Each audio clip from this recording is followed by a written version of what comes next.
I got so much motherfucking design on right now. Break it down, bring it back, make it clap. I got 3 old thoughts, new block, where that day. Bitches on my line, and you know. Assalamualaikum warahmatullahi wabarakatuh. Halo semua, salam sejahtera bagi kita semua. Ada pepatah yang sering kita dengar, tak kenal maka tak sayang, tak sayang maka tak cinta. Sebelum kita membahas obrolan lebih lanjut, kita akan perkenalan lebih dahulu. Perkenalkan, nama saya Nia Agustin, mahasiswa dari Universitas Pelita Bangsa, Fakultas Ekonomi dan Bisnis. Hari ini aku ditemani oleh teman-teman sekalian yang akan sharing bareng sobat semua. Silahkan memperkenalkan diri. Halo, nama saya Ida Hulanidias dari Fakultas Ekonomi dan Bisnis. Halo, nama saya Nanda Risma Ramadhani dari Fakultas Ekonomi dan Bisnis. Halo, nama saya Esti Aisyah dari Fakultas Ekonomi dan Bisnis. Halo, nama saya Siti Fardia dari Fakultas Ekonomi dan Bisnis. Sama aja sih. Sama aja sih dia. Oke. Halo, Halo, perkenalkan, nama saya Karisma Ramadan dari Fakultas Ekonomi dan Bisnis. Oke, hari ini kita akan membahas seputaran tentang manajemen risiko di OPI Sinjur. Dari teman-teman nih, sebelum kita membahas studi kasus tentang manajemen risiko, sebenarnya manajemen risiko itu apa sih? Oke, jadi setahu aku ya, manajemen risiko itu kayak metodologi pengelolaan terkait dengan kayak metode ancaman gitu ya di aktivitas manusia gitu ya. Contohnya mungkin kayak seperti penilaian risiko dan ada juga terkait dengan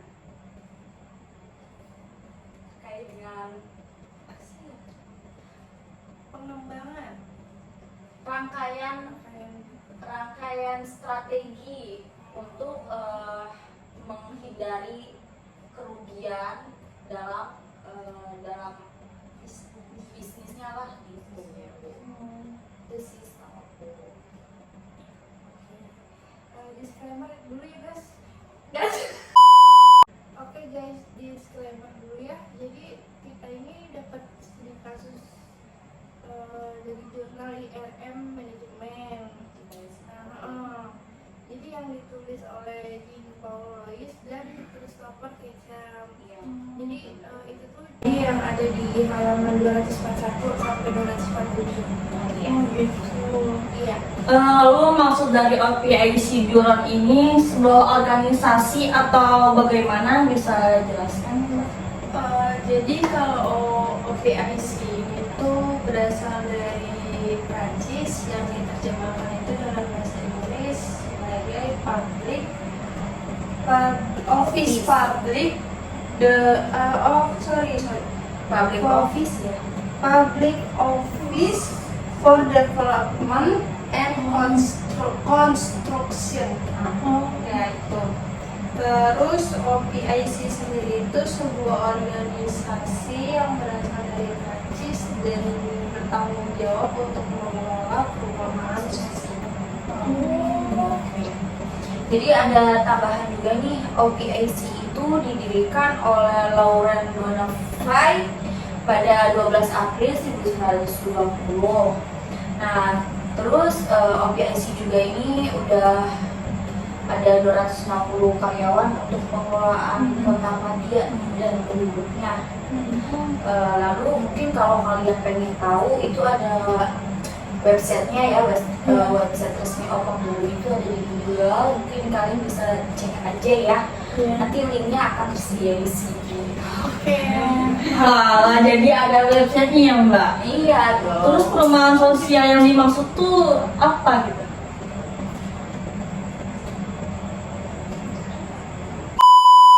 Jadi perumahan sosial itu biasanya tuh untuk orang-orang yang disabilitas dan khusus orang-orang yang terisolasi. Iya. Mungkin kalau Indonesia, ya jadi perumahan sosial itu untuk orang-orang yang terisolasi, terus untuk orang-orang yang berpendapatan rendah gitu. Terus juga ada juga untuk orang-orang yang disabilitas gitu ya. Mungkin kalau di Indonesia itu lebih tepatnya ke rumah KPR gitu ya, atau rusun gitu ya. Ya betul. Jadi OPIC Zuron itu berfokus pada pengembangan, pengelolaan dan Pembangunan juga. pembangunan bagi masyarakat yang membutuhkan itu. Jadi OPIC ini juga bertanggung jawab atas masyarakat, bertanggung jawab atas pengelolaan unit yang disewakan kepada masyarakat. Hampir 42.000 unit, ya 42.570 unit yang mereka kelola. Bener banget itu. Kalau kegiatan spesifik dari OPIC Zuron itu apa saja? Nah, setahu saya nih OPIC itu ada 3 kegiatan. Mungkin yang pertama itu ada pembangunan dan pengembangan ya. Terus yang kedua itu ada lesor kepemilikan atau pengelolaan, dan yang terakhir itu ada perencanaan dan pengajaan kota. Nah, itu aja sih mungkin kalau contohnya bisa dijelaskan. Oke, jadi setahu aku sih ya, untuk pembangunan itu kayak gini. Misalnya kita tuh membangun tempat tinggal untuk masyarakat umum, sama jadi kita tuh membangun untuk tempat tinggal khusus gitu. Jadi kalau misalkan pengembangan itu mengacunya itu pada kegiatan desain sama konstruksi perumahan baru itu. Nah, contoh dari pembangunan dan pengembangan itu apa saja gitu. Lalu bagaimana langkah-langkah dalam pengembangan OPIC Zuron? Jadi ada beberapa contoh pembangunan di OPIC Zuron itu seperti ada namanya Lesjaden de Jerman. Jadi proyek ini itu mencakup beberapa jenis perumahan atau rumah. Jadi seperti apartemen, kan, itu dengan berbagai ukuran dan fasilitas. Proyek ini juga mencakup dengan pengembangan untuk ruang hijau dan area komunitas. Iya, ada juga proyek Close the IORM. Biasanya tuh proyek ini tuh untuk melakukan pembangunan apartemen yang lebih modern gitu, dan juga yang lebih nyaman gitu. Tapi ada juga proyek Les House Dan Vilbos. Les House de Vilbos. Iya, Vilbos. Ya, ada juga proyek Lis House de Vilbois. Yaitu proyeknya itu terletak di Villefranche-sur-Saône.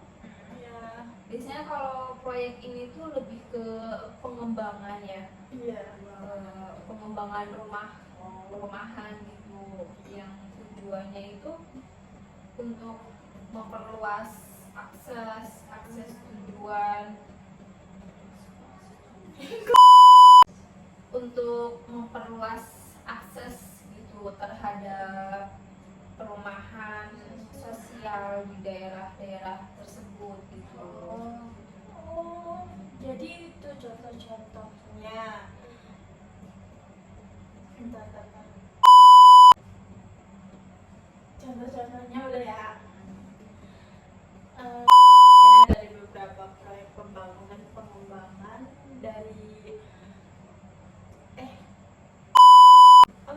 itu contoh-contohnya dari beberapa proyek pembangunan dan pengembangan yang dilakukan oleh OPRC Juron. Iya. Jadi intinya dari setiap proyek itu tujuan tujuan untuk menyediakan penjagaan perumahan yang terjangkau atau berkualitas bagi masyarakat di di Departemen departemen. Road. Iya. Oh, oke, jadi paham OPAC Juron itu multitalenta ya. Iya. Lalu kegiatan yang kedua itu tentang lesor. Lesor itu apa ya? Kalau lesor itu berperan penting sebagai pemilik dan pengelola ya. Jadi ya mereka itu menyewakan dan mengelola unit-unit rumah yang di sana.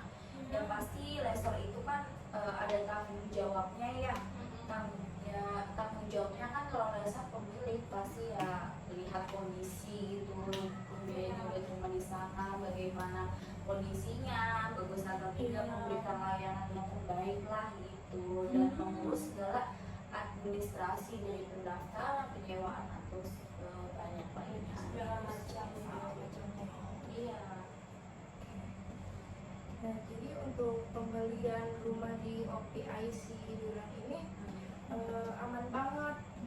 Jadi kayak semuanya 100% resiko itu ditanggung oleh OPIC Juron. Kayak asuransi gitu. Contohnya kayak jaminan ini kecelakaan gitu, Atau kematian gitu. kayak perceraian gitu. Terus ada jaminan relasi di saham sewa juga. Banyak. Jadi kalau misalkan asuransi penjualannya itu bisa kembali kalau misalkan terjadi penjualan. Ya. Apa ya itu dibilang sih kayak BPJS. Ya. Jadi bisa kembali. Jadi di ini aja di apa sih di Apaan tuh? didukung juga oleh tim yang berdedikasi oleh penasihat keuangan gitu. Jadi emang udah ada tim khusus. Jadi tim khusus dedikasi itu. Oh iya, tapi saya pernah sedikit baca tentang OPAC Juron kan. Jadi rata-rata 45 rumah tua setiap tahun disiapkan untuk dijual lagi oleh OPAC Juron, dan ada juga tempat komersial buat disewa atau dibeli ya. Iya betul. Jadi di tempat di apartemen itu tuh dijual atau disewa sekitar 40 unit rumah.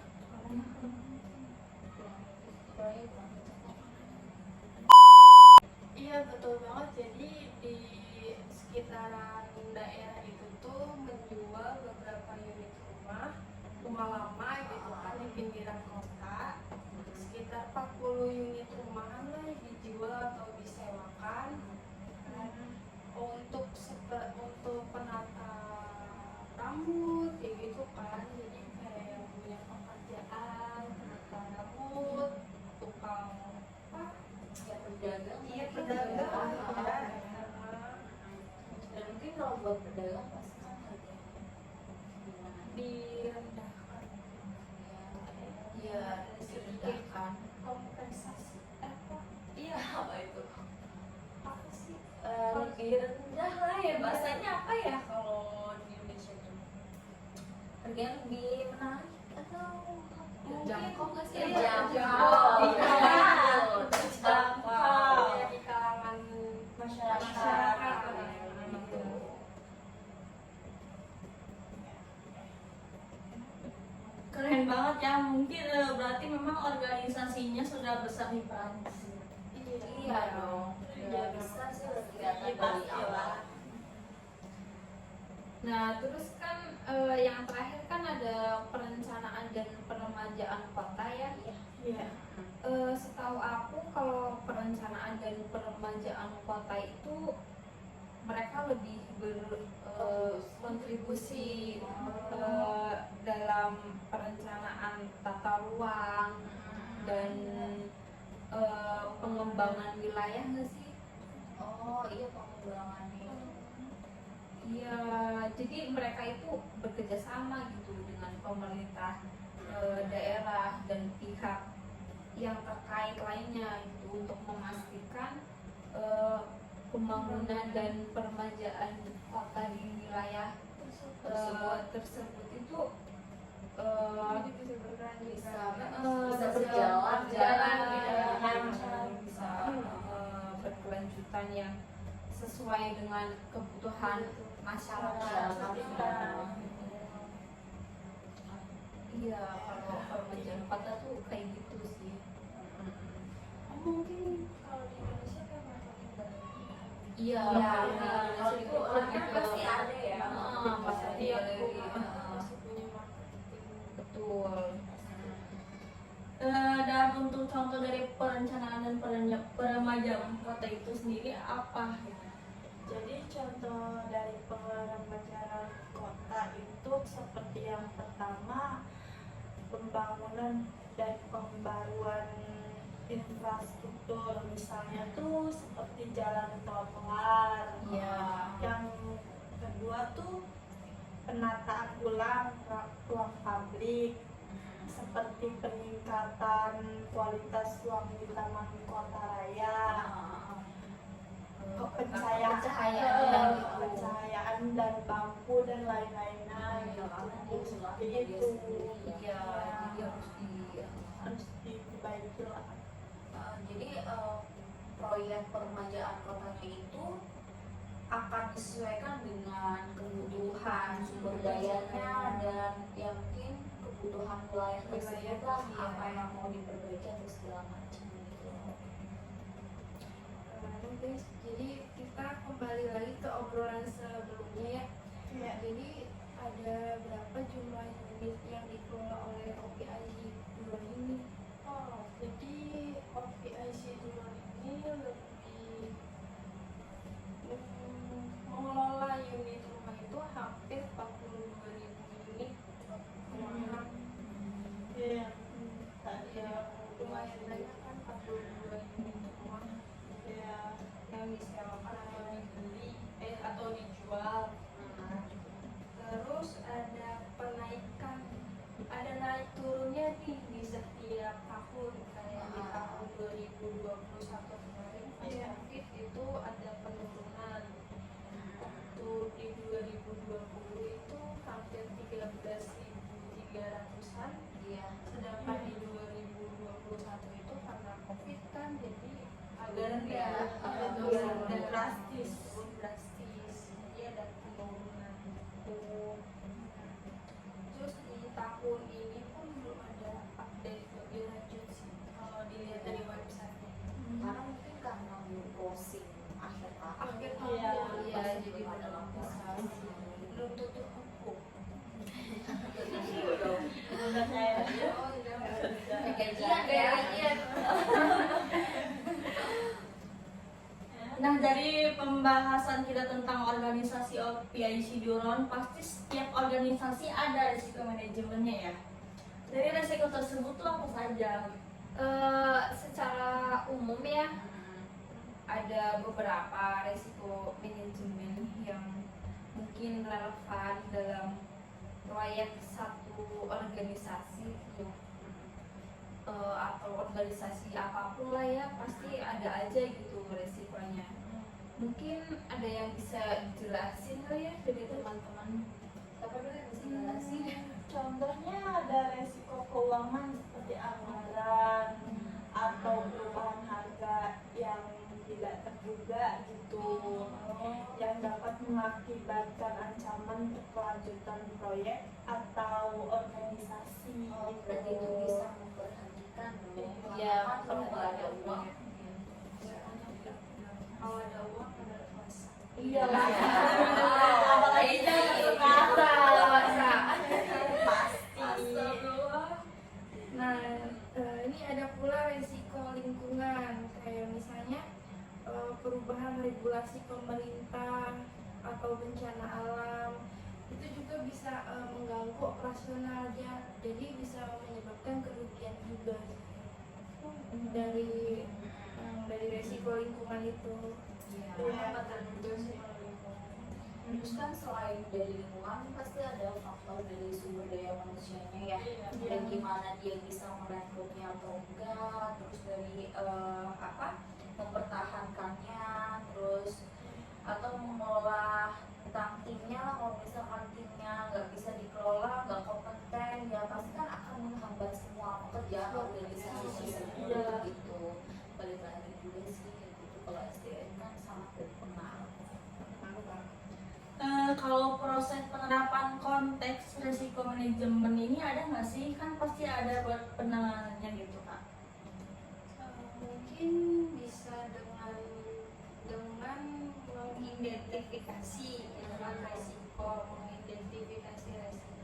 terus habis itu yang timbul di perusahaan atau di organisasi, gitu kan. Terus lebih tepatnya itu kita menganalisis terlebih dahulu, menganalisisnya itu dari lokasi, waktu, gitu kan, atau segala macamnya itu dianalisis dulu. Tapi kalau udah diidentifikasi, pastikan dia harus dievaluasi kan. Jadi kita harus mengevaluasi setiap resikonya gitu. Ya pasti semua organisasi kayak gitu ya. Betul. Tergantung gimana resikonya. Iya. Ada juga penanganan resiko dengan cara mengurangi kemungkinan terjadinya resiko tersebut gitu, menurunkan dampak resikonya, kayak menerima resiko, menghindari resiko dan mengalihkan atau mentransfer resiko itu. Kalau untuk studi kasus manajemen risiko SDM di perusahaan atau organisasi ini seperti apa? Karena kalau dilihat seperti perusahaan ini bergerak di bidang properti gitu kan ya? Iya betul. Jadi kalau misalkan cara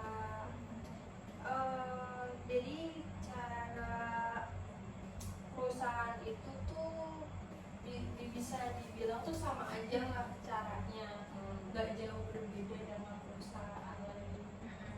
Cuma bedanya mungkin ini di bidang properti, ya punya konsepnya tersendiri. Iya.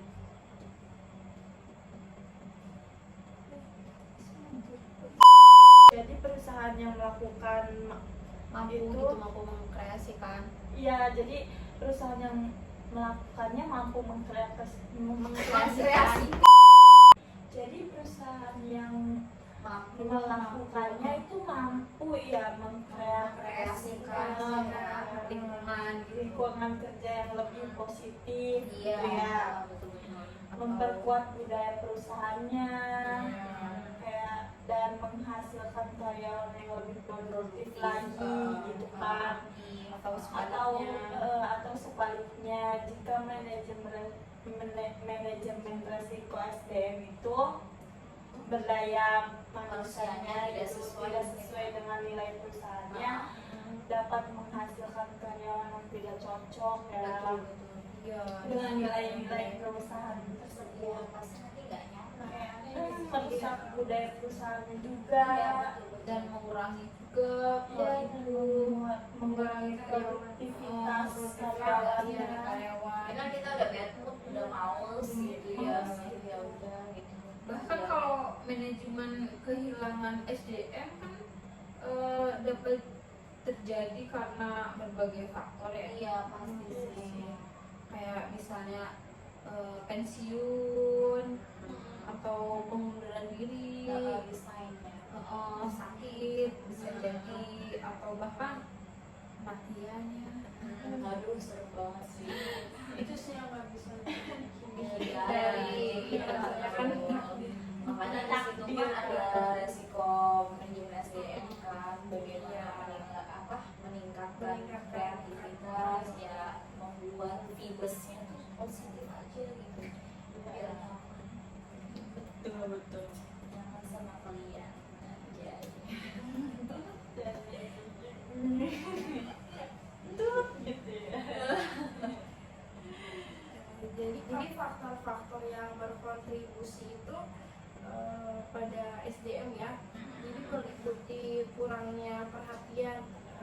kebutuhan karyawan gitu. Jadi kayak ketidakpuasan kerja juga. Jadi nggak puas Iya. gitu kerjanya juga ya. Iya, Jadi bisa kayak ngasih ya. Jadi sama kurangnya pengembangan karir juga. Ya, ibaratnya kayak kurangnya luas kesejahteraan kayak di Indonesia. Iya, benar. Karena kan perusahaan maju kan juga karena karyawan. Iya, Iya. betul. Bantuan dari karyawan. Di perusahaan kalian bagaimana? Ya, aku sebagai karyawan ditanya. Aku Iya, sebagai jadi- karyawan,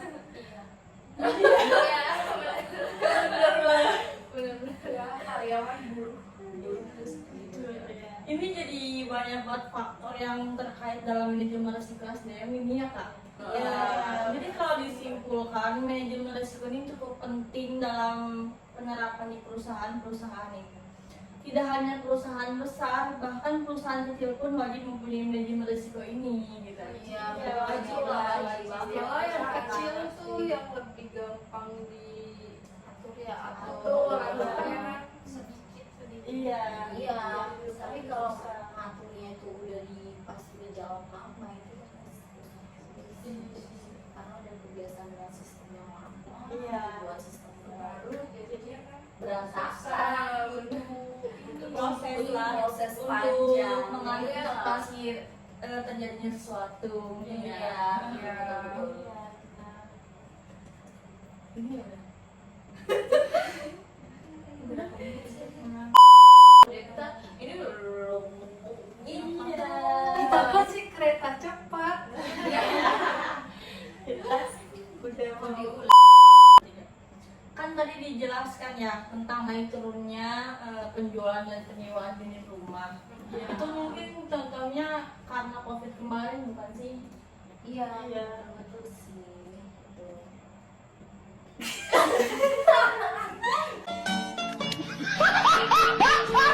Nggak mau pada jauh semua. Kan tadi dijelaskan ya tentang naik turunnya penjualan atau penyewaan unit rumah gitu kan. Iya, Itu mungkin contohnya karena COVID kemarin nggak sih? Gitu. iya, Iya. bisa sih, karena kan kalau Kalau COVID kan banyak banyak yang turun itu apa kayak pekerjaannya Ah, akan dari pekerjaan efek itu. dari situ atau banyak yang di PHK pasti kan males lah ya beli rumah karena Iya. mahal. Walaupun OPIC ini mengolah apa tadi yang perumahan yang yang kayak aman banget. walaupun rumah yang pendapatnya rendah, Iya. pendapatan rendah buat pedagang. teman kan kalau lagi posisinya kayak gini COVID gitu kan. gara-gara COVID. Pasti Kita responnya kan penurunan lah. apalagi pas PPKM kemarin kan ya. Iya, keterbatasan lah, apalagi kan sebagai pengelolaannya otomatis kerugian itu sangat besar. Dan yang nggak cuma di luar negeri, kita melihat dari Dari Ekonomi, ya, ekonomi. Iya. bisa melihat dari Indonesia lah bagaimana Indonesia-nya segi juga sama Pasti anggaran sama anggarannya betul. iya penurunan harganya drastis ya. Iya, betul sih. Tapi walaupun penurunan drastis pun kan karena OPIC sendiri kan didonasi. Jadi anggaran itu ada dari pemerintah. Ya mungkin bekerja sama sih. Jadi lebih aman guys. Ya tergantung juga sih kalau misalkan dia merasa rugi ya pasti efeknya kemana-mana apalagi kan ada pengguna pengembangan segala macam. Iya ya. Iya sih ya. Udah baca kayaknya kurang deh. Ulangi lagi apa sih? Apa sih? Ikut Apa minggu sih? semuanya Maksudnya gimana sih? Intinya tuh ini perluan COVID kenapa sih bisa berhubungan gitu? Enggak, ini tuh terlalu ini bener mbak. Jadi apa Ini ngomong ini Iya, ngomong, jadi ini ngomong. jadi kayaknya nggak bakal kedengeran. Tek ulang lagi. Dan apa sih pertanyaan itu? Ulang ya, ulang. Ulang aja. Nggak usah, udah kamu aja langsung ngomong. Yang itu, yang masalah COVID. Belum ada anggaran. Kamu lihat siapa? Aku Tapi harus semuanya harus jawab. iya, mau ngomong ntar kita ini mancing gitu. Tuh, udah tidak. Kan tadi dijelaskan ya tentang naik turunnya penjualan atau penyewaan unit rumah kan. Itu mungkin contohnya karena COVID kemarin nggak sih?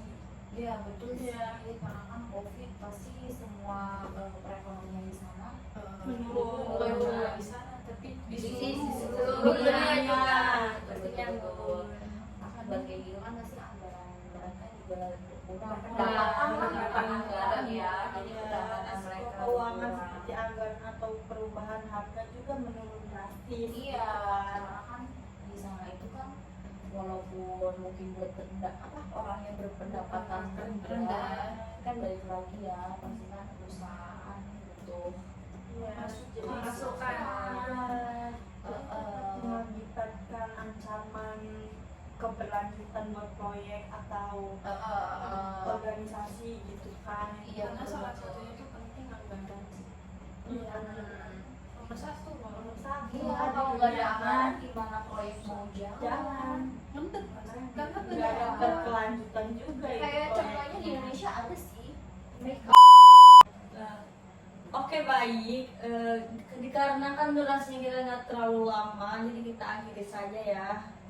Baik kakak-kakak sekalian, terima kasih atas ilmunya, informasi, sharing cerita ke kita semua. Kita jadi nambah wawasan untuk organisasi di OPIC Euron ini.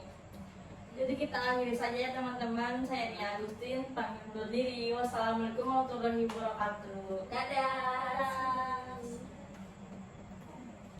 I got so much motherfucking design on right now. Break it down, bring it back, make it clap. I got 3 old thoughts, new guap, wear that thing. Bitches on my line, and you know they come strapped. Hold up, what it not, 45, scope attached. Like, whoa, I ain't fucking with these hoes. I pull up the greatest and now selling all these shows. Doing this till I make it because he knows how it go. Got me yelling the playlist because she